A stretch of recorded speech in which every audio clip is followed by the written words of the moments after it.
Hai semua, buat kalian yang udah menonton dan mengaktifkan tombol subscribe, Mimin ucapkan terima kasih ya. Selamat menonton. Saat Sunwo memegang pisau itu, Jangyol sudah sampai dan melihatnya.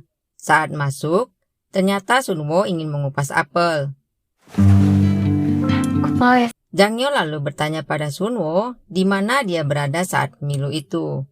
Sunwo mengatakan kalau dia pergi minum bersama Yebun dan memesan kayu. Di jalan, Yebun pun marah karena kenapa Jangyol mencurigain Sunwo. Tapi Jangyol beralasan kalau kasus itu mulai terjadi saat Sunwo datang.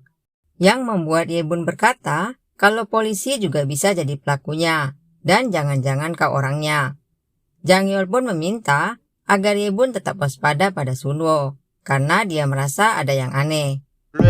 범죄는 사람 따라오는 거야. Pagi hari, Yebun meletakkan bunga di tempat Jisuk meninggal dan menceritakan pada Oki kalau pelakunya mungkin punya kekuatan juga. Oki pun mengatakan pasti pelakunya tidak akan langsung membunuh Yebun, tapi mungkin mengincar orang terdekatnya terlebih dahulu agar Yebun menderita. Tapi Oki sadar kalau dia juga dekat dengan Yebun. Lalu tiba-tiba datang seorang anak bernama Justin berbelanja menggunakan bahasa Inggris. Karena tidak pernah melihatnya, Yebun bertanya siapa dia. Justin berkata kalau ayah dan ibunya bertengkar, tapi dia ikut dengan ayahnya. Ternyata itu adalah anak Jongbai. Yebun lalu berpesan kalau dia perlu sesuatu bisa datang ke rumahnya.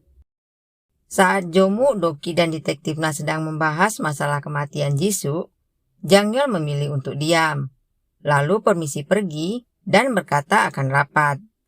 Ternyata Jangyol meminta Yebun dan juga Gwangsik untuk mengadakan rapat di kamarnya.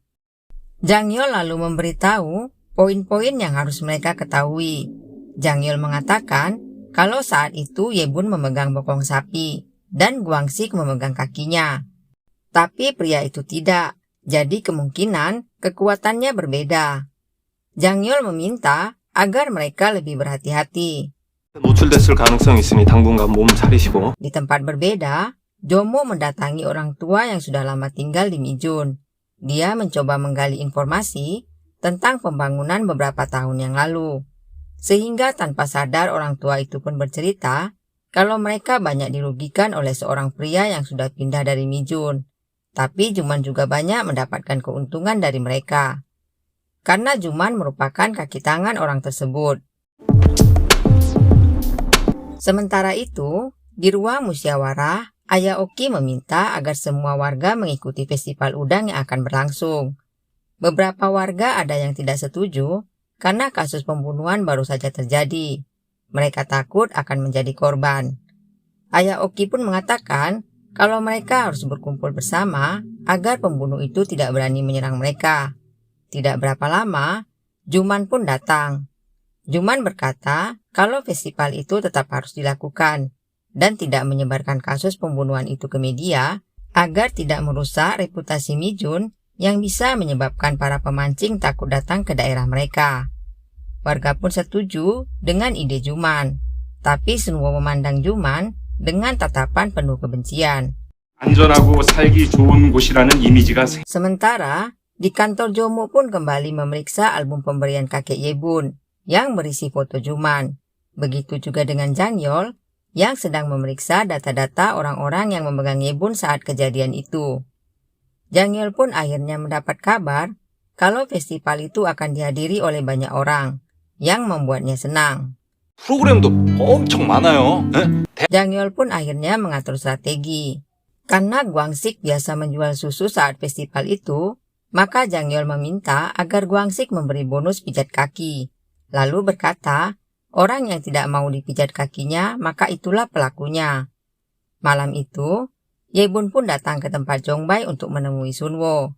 Tapi Jongbai berkata, kalau dia meminta Sunwo untuk mencari kayu, karena dia akan membuka stand ramalan saat festival udang nanti.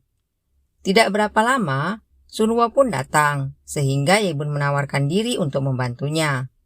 Saat sedang berbicara, tiba-tiba Yebun mendapat pesan dari Jangyol yang berisi, kau akan mati jika dekat dengannya. yang membuat Ye-bun pun permisi pergi. Ye-bun lalu mendatangi Jang-yeol dan memberitahu kalau dia akan membantu Sunwo untuk membuat stan milik Jong-bae. Karena Jong-bae berkata kalau itu adalah ide Sunwo, Ye-bun merasa senang dengan kebaikan Sunwo, yang membuat Jang-yeol mempunyai ide. Ye-bun lalu menemui Jong-bae dan memberitahu ide Jang-yeol tersebut. Kemudian Jong-bae pun meminta maaf pada Sunwo karena tidak akan jadi memakai idenya. 뚫어보는 무릎팍 도사가 있었잖아요. Akhirnya festival udang itu pun dimulai. Jang-yeol pun melakukan briefing pada Ye-bun, Oki dan juga Gwang-sik dan meminta mereka untuk berhati-hati. Jang-yeol lalu mengetes Ye-bun dengan berkata kalau Sunwo mengajakmu minum atau makan, bagaimana responmu? Dengan senang Ye-bun menjawab tentu saja mau. 너 아주 불안해. Jang-yeol lalu mengulangi pertanyaannya dengan berkata, Ye-bun tutup matamu. Ye-bun malah memajukan bibirnya yang membuat Oki meremasnya. 네, 있습니다. Kata sambutan pun dibuka oleh Juman yang membuat Sunwo memandangnya dari jauh. Jomu meminta agar mereka patroli lebih serius karena firasatnya mengatakan akan terjadi kasus besar.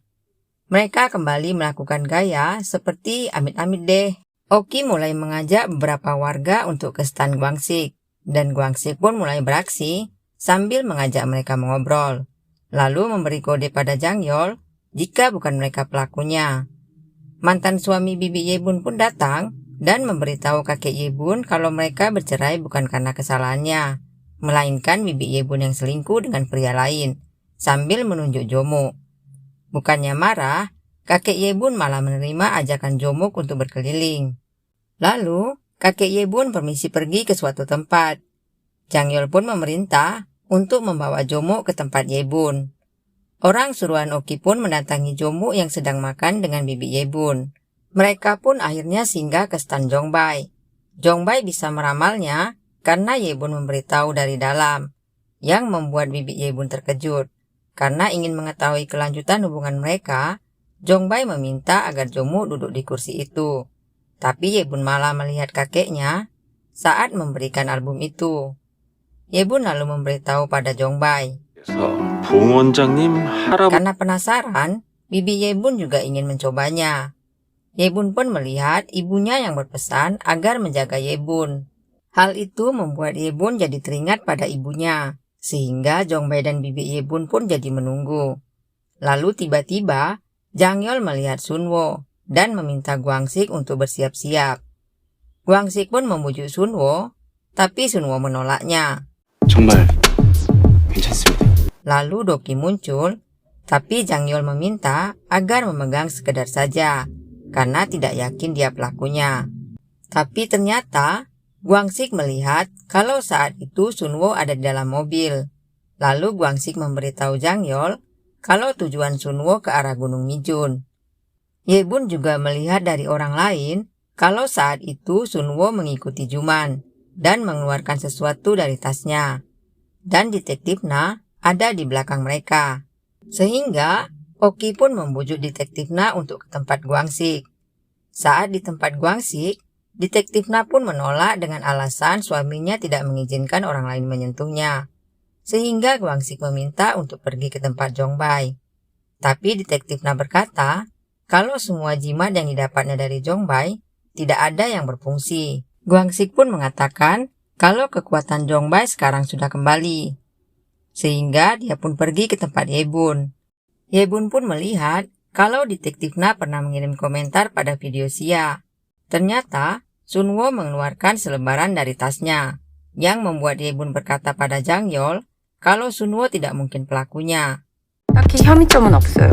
Karena Jong-bae hanya diam saja, detektif Na pun meminta agar meramal suaminya selingkuh apa tidak. Kebetulan suaminya dilihat oleh Jong-bae dan memberitahu detektif Na. 저런 개새. Sementara itu, Oki menjadi dingin dengan Pak Guru. Tapi saat melihatnya bernyanyi, Oki pun langsung naik ke atas pentas. Saat bibi Ye-bun bernyanyi, Jomuk malah lari karena merasa malu melihatnya. Jomuk lalu mencoba permainan menembak, untuk mendapatkan sebuah boneka, tapi ternyata gagal. Karena yang ditembaknya adalah wajah Bibi Yebun. Saat di mobil Jomu, Bibi Yebun menemukan album pemberian kakek Yebun dan melihat foto Ibu Yebun yang saat itu sedang menyelidiki sebuah kasus. Bibi Yebun berkata kalau Ibu Yebun meninggal sebelum menyelesaikan penyelidikan itu. Pemenang hadiah pertama pun jatuh pada Oki dan Pak Guru. Sementara itu, Guangsik akhirnya berhasil memegang kaki kakek Yebun dan melihat kalau kakeknya memvideo Juman. Guangsik mengatakan kalau saat itu Juman datang ke peternakannya untuk menemui ayahnya. 확인해보면 알겠지. Sehingga mereka pun berpikir apa mungkin Juman orangnya. Oki pun lalu mencoba membujuk Juman untuk duduk di kursi itu. Tapi Juman menolaknya. Karena wartawan juga memintanya, akhirnya Juman duduk di kursi itu. Yebun melihat memang saat itu Juman datang, tapi pergi karena ada telepon masuk. Yebun pun mencoba melihat kembali, ternyata itu adalah Jongbai.